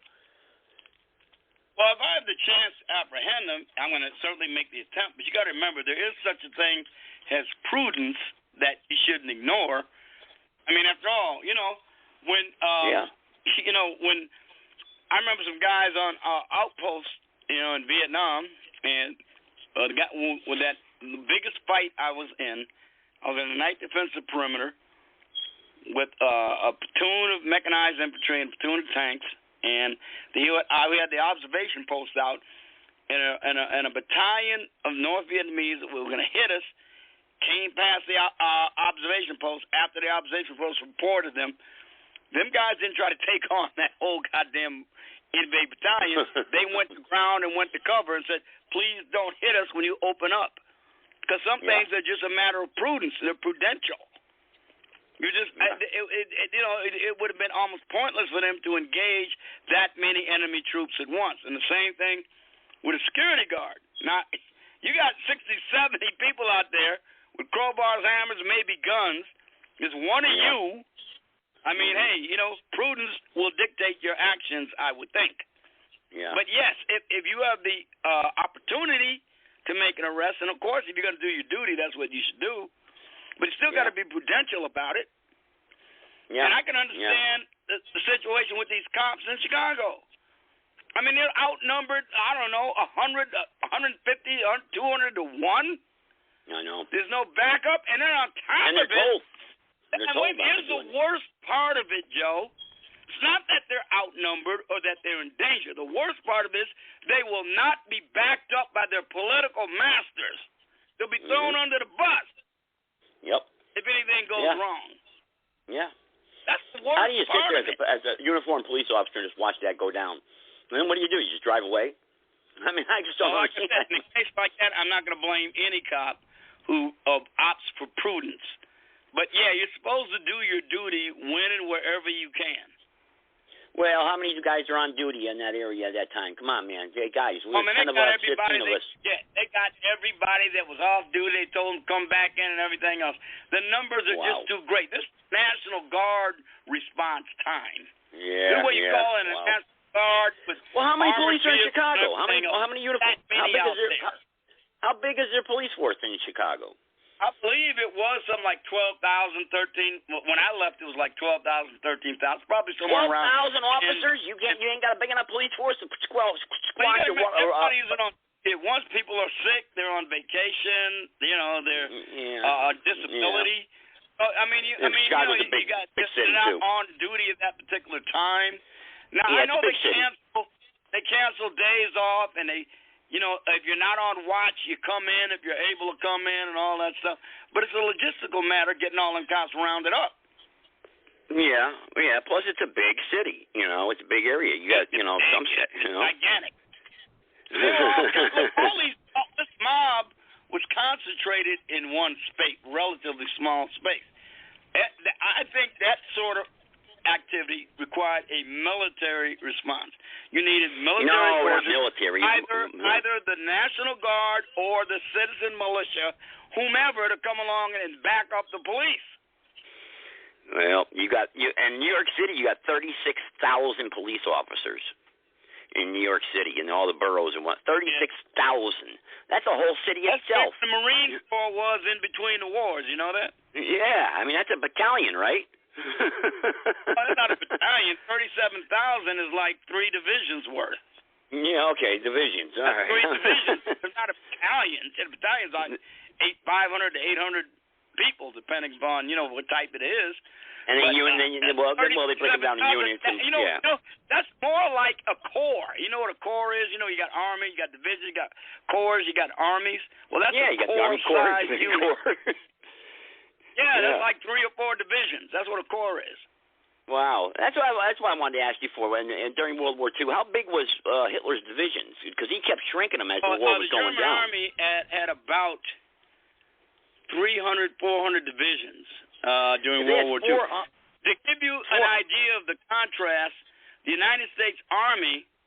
Now get this: the biggest army we've ever fielded in our history had 98 divisions, including the 6 Marine divisions. Wow. They had 300 divisions? Oh, my Lord. 300 or 400 divisions, yeah. But you got to remember, though, most of them were fighting in the Soviet Union. Yeah. We got to keep remembering that Western allies only had to face about 25% of the German army. I know. They wouldn't have won it. They had to face them all. Fighting in the Soviet Union. Yeah. They wouldn't have won. They wouldn't have won it. 80% of German soldiers who were killed in World War II were killed fighting the Soviet Union. That's what I don't understand. Why he went for this? Why he invaded the Soviet Union? It doesn't even say in that documentary why he does it. It just doesn't make sense. He has England. They made plain in Mein Kampf why he did it. Why he do it? It's clear why he did it. He wanted the Germans to have. No, he wanted the German people to have Lebensraum. Living space. Oh, come on. For God's sake. If you read Mein Kampf, he made it plain as day. Yeah, well, I never read Mein Kampf, actually. I never read that book. He wanted the resources of the East. He politically wanted the oil and the economic breadbasket of, like, Ukraine, because, Ukraine was a major agricultural region. Yeah, the wheat, grain, Germany, other than coal and iron ore, and even iron ore ain't got that much of that. Other than coal, Germany's relatively resource poor. Well, that's why they had so many damn horses, no, because they got Austria. Why do you think the German army was so largely horse-drawn? It's not because they couldn't build trucks. They couldn't fuel them. I know. But they had Romania. They had Hungary. He wanted that oil in the Middle East, in the Caucasus. Well, yeah, but Sarge, again, he had Hungary, Romania. He had the oil down there. He had the Romanian oil fields. That wasn't enough for his ambitions. They were allies. And they were putting almost all of their peak production was going to the German war effort, and that was inadequate. And Italy drained them too. The Italians, he had to keep bailing out Mussolini, the military. You know. Well, that messed up his timetable for Barbarossa because he had to go bail the Italians out in Greece and Albania. Yeah. Well, how did Italy supply themselves? He had to set the timetable for Barbarossa back like 3 to 4 weeks, while the Germans went in the Balkans to bail out Mussolini's forces. Yeah. And how did Italy supply their force? I mean, they don't have any resources in Italy. No, they were counting on being a colonial power, and the Italians were just not ready for World War II. So let's just face it, they had not made the proper preparations for World War with Germany. They had a pretty good navy, have a prepared army. They just didn't. They had a pretty good navy. They had a pretty good navy. They had a good navy, because they were a maritime power, but their army was woefully unprepared. Yeah. I mean, they didn't have any armor to speak of worthy of the name, except maybe one. If he had 300 divisions, then he could have. The Soviets had enough. That's why. Look, they were looking at the manpower losses in the Soviet Union and what they knew. Just in the Battle of Kiev alone, they lost 660,000 prisoners in one goddamn battle. Now, they were saying they can't have any more reserves. After Vyazma and Smolensk, about 330,000 each, and all the others, they looked at all these numbers. We'd have taken 3.5 million Soviet prisoners by September. They can't have any more reserves. They were wrong. They had a whole lot more reserves thrown into the fire. Yeah, about 12 million reserves.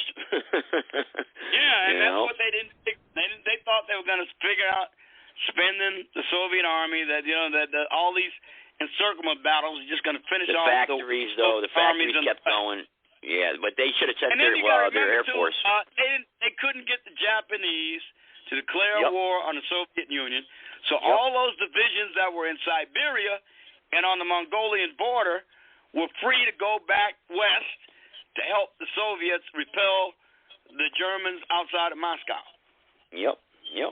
That's what happened. That's true. And Japan, good old Japanese, huh? They stuck it to them. Well, Japanese had their own interests, but if they had declared war on the Soviets, that would have meant a whole lot of Soviet divisions that would not have been able to stop the Germans at Moscow. The Germans might have been able to break through and take Moscow, and that would have put a whole different face on the war. If they took it, Sarge, how would they have been able to sustain it? They couldn't. There's no way they could have maintained security. They didn't have the intention to sustain it, Joe. They intended to let the Russians starve. All they were worried about sustaining was their own troops. Yeah, I guess. They were going to strip the land of the resources. Like, the United States. The United States didn't want to take Paris because they didn't want the logistical burden of supplying the French civilians. We weren't like the Germans in that respect. We were going to take care of whatever population that we came in to govern until the war was settled. Yeah. So, that's true. Eisenhower wanted to bypass Paris, but the French forced his hand because they wanted to take Paris back for symbolic reasons. Yep. So, even though Eisenhower completely intended to bypass Paris and go straight for the Siegfried line, the French general like de Gaulle and Leclerc forced Eisenhower. They went in there and they got together with the French resistance, who were already starting an uprising against the Germans. Said, "See, we've already got. Are you going to let these Germans slaughter our people and raise and destroy the city of light?" And, politically, Eisenhower just couldn't deal with that. So he had to commit divisions to go in there. Just think how the world was just chaos. Just think of the world in 1939 and 40 and 41, how on edge they were of what was going on, and how close everybody was. Just to imagine being, alive during that time and just wondering what's going on. And remember, they didn't have TV back then, so it's not like you can watch what's going on. Most tremendous. I think World War II was the most momentous time in modern history of the world, probably in all of world history. World War II is just the most all-encompassing struggle that probably the human race. The human race. Unless we have another world war, and it'll probably be over too fast to be anything like that. If we have a World War III, I'm Sarge. just saying, though, man, that thing was so total and involved so much of the world and the population of the world. There's just no comparison to it or anything else. I think human life's the suffering. But again, you said World War III. That's interesting. Before we start wrapping it up here, the World War III. You're right. If there's a World War III, I just don't see logistically how anyone could still make landfall and attack the mainland of the United States. I just don't see anyone getting here. You know, I think we're just safe. They won't have to do that to win. Yeah, all they have to do is render out that power ineffective. And that'll never happen. We got 300 military bases, or 385 military bases around the world. Well, what are they hollow? Where's the personnel to man them? Well, we only need about 10,000 troops in each base because we got technology on our side. And what are 10,000 troops going to do in a world war? Well, again, you're thinking hand-to-hand combat. These guys are sitting behind microwaves and keyboards. No, I'm not thinking hand-to-hand combat at all. I'm thinking, because there isn't really that much hand-to-hand combat going on in Ukraine. Oh, no, there is. Oh, there's some ground fighting going on there. I've been watching the videos. But there's not really close combat is really not most of the combat in Ukraine. Most of the combat in Ukraine is artillery duels. Well, the U.S. will be up there in outer space and, flying around in their jets. That's what, and our Navy will be jamming all systems, and they'll be hitting them with our cruise missiles. You know what I mean? Yeah, you're right. There'll be no boots on the ground. So, whatever equipment we have at these bases. Boots on the ground, because you're not going to be able to look. If you got to hold territory, you still got to have infantry. Nothing else can hold ground like infantry. There's no substitute. Do you think so? If your strategy involves you taking and holding the ground, you've got to have infantry. You can't do it with drones. You can't do it with tanks. You can't do it alone anyway. You can't do it with aircraft alone. You've got to put infantry on the ground. Hang on. Do you think we can hold Taiwan? If the Chinese make an all-out assault on it, no. Wow. Huh. Even if we were prepared. You think we can hold it? Maybe. Right now we're not prepared. They don't have enough stocks of ordnance. It's been depleted because of Ukraine. Yeah. It takes a little while to ramp up all that ordnance and get into production. Yeah. We'd have to have our aircraft carriers. We'd have to have 3 or 4 aircraft carriers over there. We'd have to have a couple battleships and all our. Yeah, but remember, we're talking about a near-peer adversary with hypersonic missiles. Aircraft carriers without sufficient electronic jamming are big floating targets.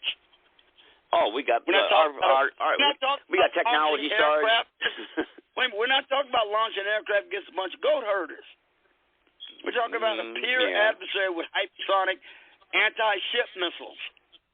Yeah, well, China's not that good now, Sarge. Now, man, look how they performed in World War II. A lot of and you got to remember, this supply chain is right there. They don't have to go thousands of miles. Good point. That's a good point. The supply chain is right there, and they have endless manpower. Tactics, professionals study logistics. Well, the logistics we'd win. The tactics, the Chinese would win. Tactically, logistics we would win. And we have the superior technology. Well, there's no doubt about it. Stuff there. The quickest way to resupply is with an air bridge. And your aircraft got to be cargo aircraft, and they're not fighter airplanes. They're not bombers. I wouldn't want to be a boots on the ground. I would not want to be a soldier. You don't have air supremacy. I would not. Oh, we have air supremacy all day in a matter of minutes. But listen, I would not want to be boots on the ground and right there in Taiwan fighting against that Chinese military. I would not. Boots on the ground anywhere.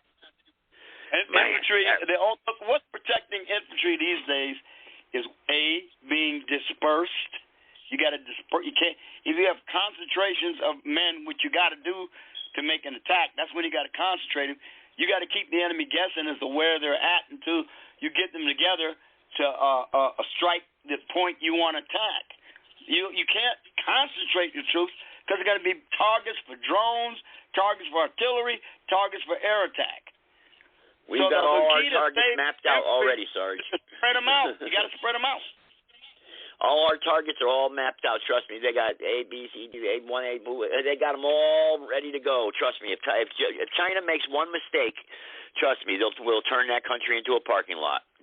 Trust me. Wait till you see what they have for technology. Wait a minute now. If you talk about the Chinese mainland, we I don't will think turn they're going Chinese. to sit still Yes. for that. They're not going to sit still for that and not retaliate. They're not going to be. We will trust. Sorry, trust me. I speak to people in the military. Trust me. You remember the Desert Storm, the shock and awe. Everybody said the shock and awe with Desert Storm when they bombed that.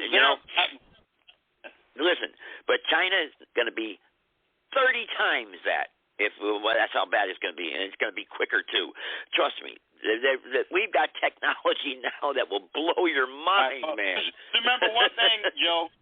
Here's one thing that a man who knew a lot about this said very correctly. No battle plan survives first contact with the enemy. I'm gonna look that one up. I'm serious, man. I mean, look how meticulously they planned Operation Overlord until Omaha Beach started. They had to throw everything out the window. Yeah. They had to improvise there on the spot. Sarge, give me your closing thoughts to everything tonight. Just give me your thoughts on it. Did you ever get in touch with them two nutcases down the aisle, see if they'd be willing to agree to debate? They got the guts to do that? I tried. They weren't. He didn't take. He did his show the other night. He didn't take no calls. I waited on hold. So when next time they do a show and they take calls, I will make contact with them. I promise. Bring the challenge because I want a piece of that bastard. I know you do. I know you do. I know you do. You better believe that. I mean, I want that motherfucker so bad I can say it. I know you do. I can't stand them either. But and then tomorrow night, we're going to have some guests on tomorrow night. So we're going to be talking about, trying to get together. We're going to be talking Oath Keepers and, getting together this righteous army. And, I got some people that from across the country that are going to be calling in. So supposedly, that's what they told me tonight. So should be a good show tomorrow night, 7 p.m. East. So. All right, well, I'll see you there. I'll see how it goes. Yeah, man. Sorry. Be safe out there and keep up the good fight. And everybody else, thank you for listening. Appreciate it. Sarge, take care, man. For sure.